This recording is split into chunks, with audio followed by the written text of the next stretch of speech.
Hello, everyone, and welcome back to Joy at Work, where we talk about how we can introduce joy into work and the things we do. It's good to have you again.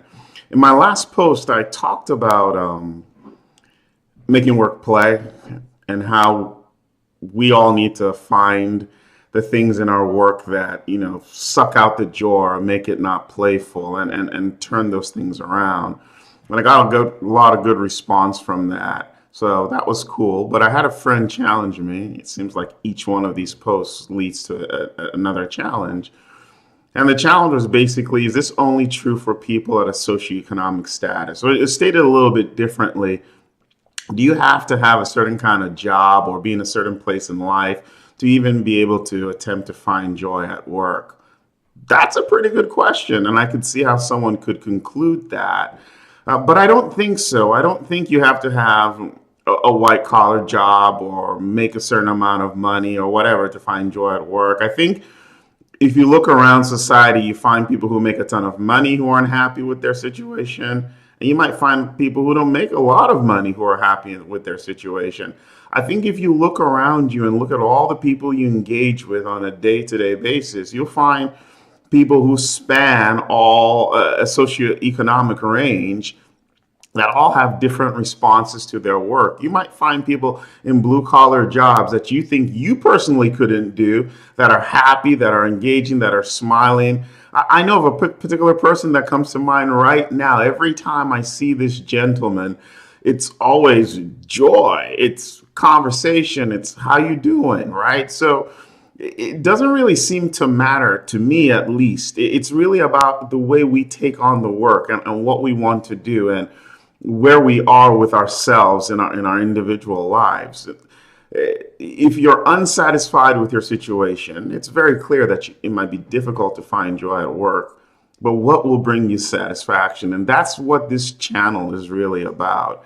We're all informed by experiences we've had happen in our lives. And as I reflected on the question my friend asked me, I couldn't help but remember when I was a kid, growing up in Nigeria, and the occasions that I had to spend with my grandmother, my late grandmother, may her soul rest in peace, in the farm, right? And this was very manual, very intensive labor. It's not the mechanized farming you see in the Western world. This is actually using basic instruments like a hoe, a machete, a cutlass. It was very intense, very physical. It's hot and difficult conditions. And I remember going with my grandma to the farm in those days, whether it was to uproot cassava or if it was to do some weeding or whatever it was.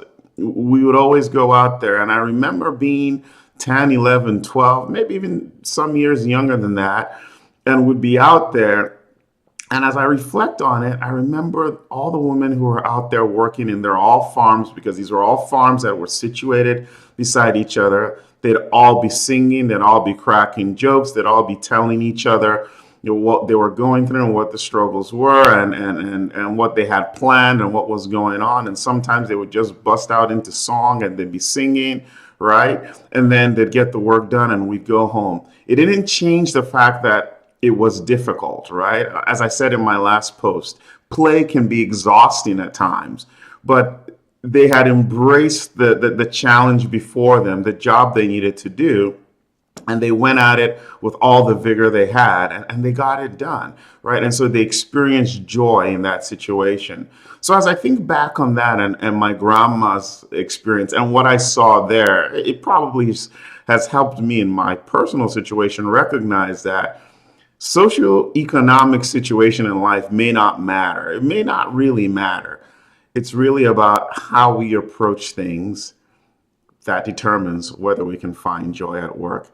Thanks for tuning in. I'll see you next time. Bye.